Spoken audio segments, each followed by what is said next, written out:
오늘 말씀은 당신의 눈은 어디를 향합니까? 라는 제목으로 말씀을 나누려고 합니다. 오늘 말씀은 시선에 대한 말씀입니다. 성도님들은 어디에 시선을 두고 계신가요? 우리는 어디에 시선을 둬야만 하는 것일까요? 당연히 하나님입니다. 오늘 본문은 온전히 하나님께 시선을 두는 모습에 대해 말씀하고 있습니다. 즉, 종이 주인을 바라보듯 우리의 눈은 항상 하나님을 바라봐야 합니다. 우리는 왜 하나님을 바라봐야 하는 것일까요? 우리는 주님의 은혜를 구해야 하며 주님은 은혜를 베풀어 주시는 신실하신 분이기 때문입니다. 그렇기에 우리는 하나님을 바라봐야 합니다. 이는 주님의 손 안에서만 죄가 사해지고 징벌이 멈추고 그리고 무엇보다 우리에게는 주님의 보호하심, 은혜가 항상 필요하기 때문입니다. 그렇기에 우리는 종과 같이 하나님께 항상 시선을 맞추어야 합니다.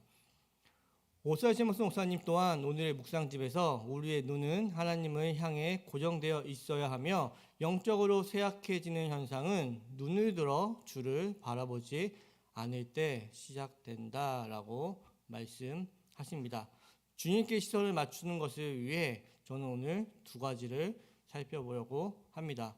첫 번째는 주님께 시선을 맞춘다는 의미가 무엇이냐라는 것입니다. 그리고 다음으로 주님께 시선을 항상 맞추는 것이 왜 그렇게 잘 안 되는 것인지 이 두 가지를 살펴보려고 합니다. 그러면 그 첫 번째로 주님께 시선을 맞춘다는 것의 의미는 무엇일까요? 출애굽한 이스라엘 민족을 통해 하나님께 시선을 맞추는 것에 대한 의미를 살펴보려고 합니다. 출애굽한 이스라엘 민족은 광야 생활을 시작합니다. 광야라는 곳은 스스로의 힘으로 살기가 거의 불가능한 곳입니다. 그렇기에 광야에서는 하나님만을 의지할 수밖에 없겠지요. 광야에서는 하나님께 시선을 고정할 수밖에 없다라는 말입니다. 광야는 분명 살아가기에 불편하고 힘들고 고된 장소입니다. 또한 광야라는 곳은 너무나 위험한 곳입니다. 그러나 불편하고 고되고 안전하지 않은 장소, 그곳이 광야이지만 그곳은 하나님께 시선을 고정하기 위한 최적의 장소이기도 합니다.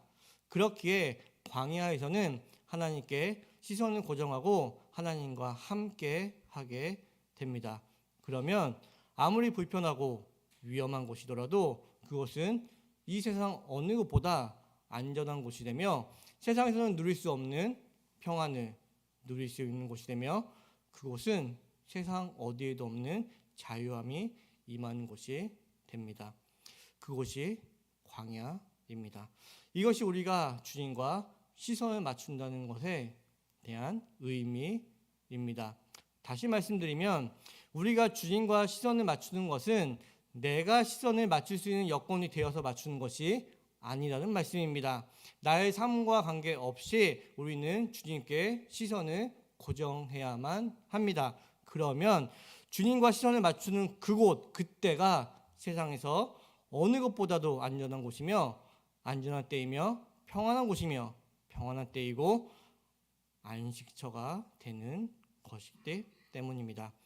그러니 우리가 평안하고 안전하고 자유로운 삶을 살기 위해서 힘써야 하는 것은 환경과 상황을 나에게 좋게 만들기 위해 애쓰려고 하는 모습이 아닙니다. 우리가 해야 하는 것은 내가 처한 상황과 환경과 상관없이 주님께 시선을 맞추는 것입니다. 믿으십니까? 믿으시기 바랍니다. 이걸 믿음으로 우리는 어떠한 환경과 상황 가운데서도 하나님께 시선을 맞출 수가 있게 됩니다. 이러한 성도님들 되시길 바랍니다.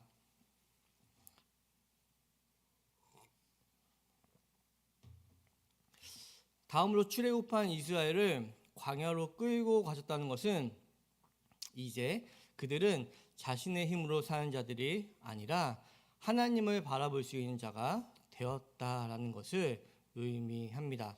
즉 하나님을 바라볼 수밖에 없는 환경으로 하나님은 그들을 끌고 가셨던 것입니다. 하나님이 광야라는 환경으로 인도하신 것은 하나님과 시선을 맞추는 삶을 그들에게 살아가게 하기 위한 하나님의 은혜였던 것입니다. 우리가 구원받았다는 것은 단지 형편이 나아졌다, 좀 더 평화해졌다라는 의미가 아니라 이제 우리는 하나님과 시선을 고정하는 자가 되었다라는 것을 의미합니다. 그렇기에 자신의 삶이 광야와 같다고 생각되신다면 그것은 실패나 좌절을 의미하는 것이 아닙니다. 그것은 신분이 변한 자, 구원받은 자, 그래서 하나님과 시선을 맞추며 살아가는 자가 되었다라는 것입니다. 우리는 이제 하나님과 시선을 고정할 수 있게 되었습니다. 우리는 하나님과 시선을 맞춤으로 세상이 줄 수 없는 평안, 풍요, 자유를 누리는 자가 되었다라는 말입니다. 이를 위해 하나님은 우리를 광야로 인도하십니다. 이것이 우리가 주님과 시선을 맞춘다는 의미입니다. 그렇기에 우리의 관심은 나에게 주어진 환경과 상황 가운데 나의 고통, 힘듦, 어려움 등에 머물러 있으면 안 됩니다. 우리의 관심은 이 고난과 환란이라는 광야의 시간 동안 나의 시선이 내가 아닌 하나님을 바라볼 수 있는가? 이 시간을 허락하신 하나님의 뜻이 무엇인가를 끊임없이 물으며 성령님의 인도하심을 따라 나아갈 수 있는가? 여기에 관심을 둬야만 하는 것입니다. 다음으로 두 번째입니다. 그럼 왜 우리는 하나님과 시선 맞추는 것이 잘 안 되는 것일까요? 한마디로 말씀드리면 자기중심적 이해와 판단이 우리가 하나님과 시선 맞추는 것을 방해하기 때문입니다. 자기중심적 이해와 판단입니다. 이를 오스라 체모스 목사님은 영적 쇠약, 즉 주님과 시선을 맞추지 않는 것은 외부적인 어려움보다 잘못된 생각으로부터 시작됩니다 라고 말하고 있습니다.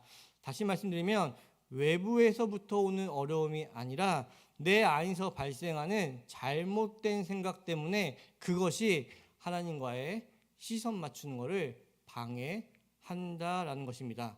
그것이 자기중심적 이해와 판단입니다. 그러면 자기중심적 이해와 판단을 좀 더 알아보겠습니다. 하나님의 시선이 아닌 자신이 옳다고 생각하는 가치, 나의 경험, 감정, 그리고 세상을 추구하는 그럴듯한 가치, 논리로 끌고 가는 것, 이것이 자기중심적 이해와 판단입니다. 하나님이 아닌 내 안에서 생성된 옳다고 생각하는 그것, 또한 내가 경험하고 느끼는 것으로 나를 끌고 가는 것, 또한 세상이 추구하는 가치, 논리로 끌고 가는 것, 하나님이 아닌 그것으로 끌고 가는 모든 것들은 자기중심적 이해와 판단입니다. 그리고 자기중심적 이해와 판단은 말씀드렸듯이 하나님과 시선 맞추는 것을 방해합니다. 자기중심적 이해와 판단은 챔버스 목사님 말씀처럼 겸손한 듯 내가 너무 우쭐했어 라고 말한다고 합니다. 또한 세상은 바보처럼 행동하지 말라고 충고한다고 합니다. 그러나 이는 세상의 관점이고 세상의 가치에서 봤을 때 얘기입니다.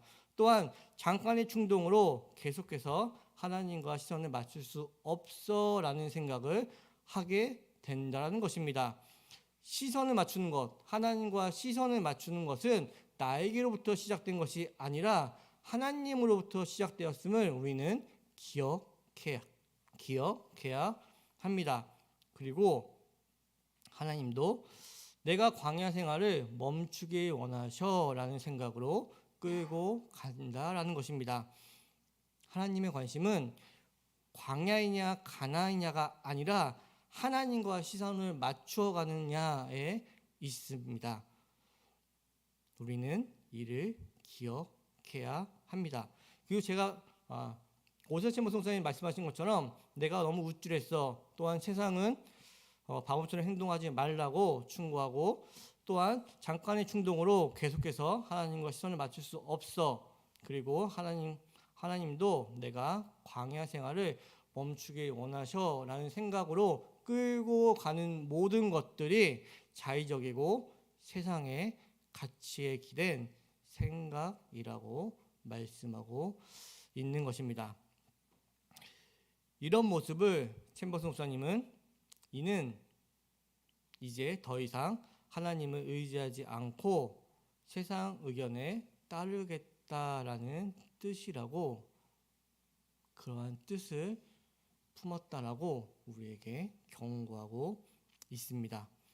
이러한 생각들을 막고 하나님께 시선을 고정하기 위해 우리는 말씀을 통해 하나님과 지속적으로 점점 깊은 관계에 들어가야 합니다. 우리는 하나님과 더 깊은 교제와 관계 안에서 세상의 어느 가치나 논리보다 하나님에 대한 의존이 커지게 됩니다.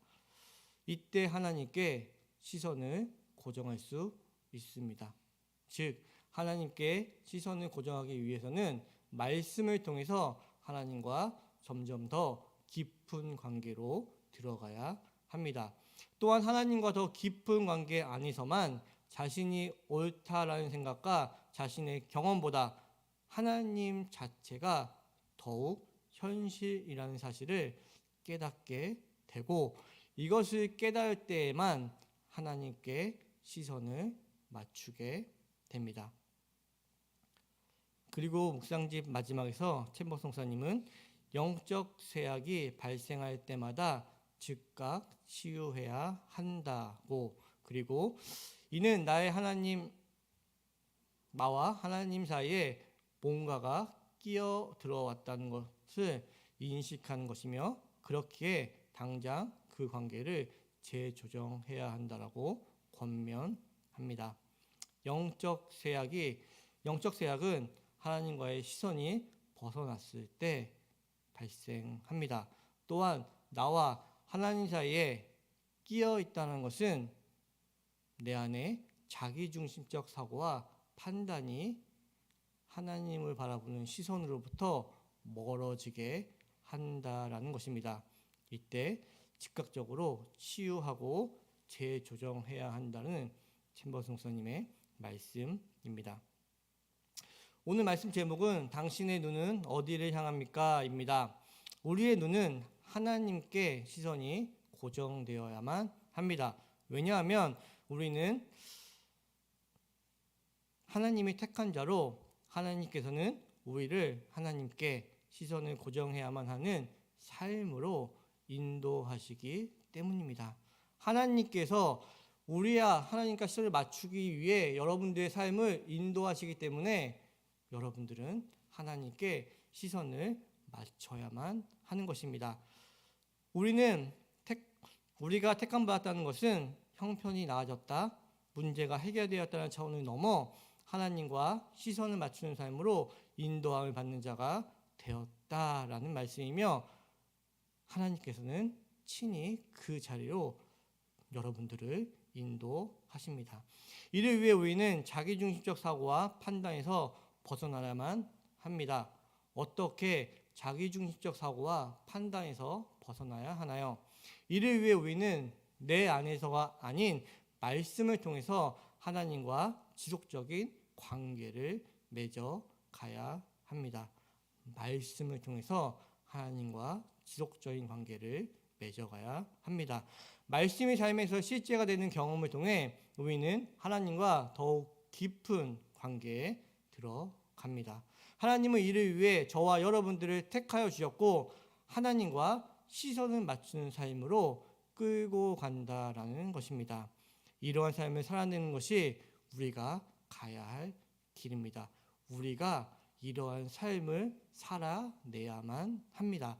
여러분들이 하나님과 시선을 맞추는 삶을 살아내야만 합니다. 그러한 삶이란 말씀이 실제가 되어지는 삶임을 믿습니다.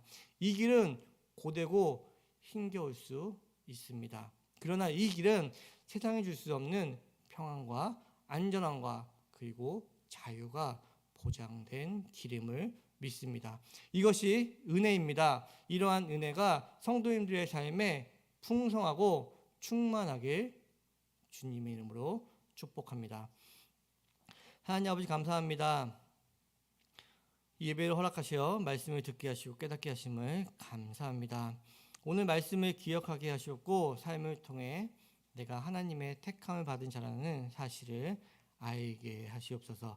자기중심적 사고와 판단에서 벗어나 하나님께 시선을 맞추는 자가 되었음을 알게 하여 주시었고 자기중심적 사고와 판단에서 벗어나기 위해 말씀이 성도님들의 삶에 실제가 되는 귀한 삶으로 친히 인도하여 주시옵소서.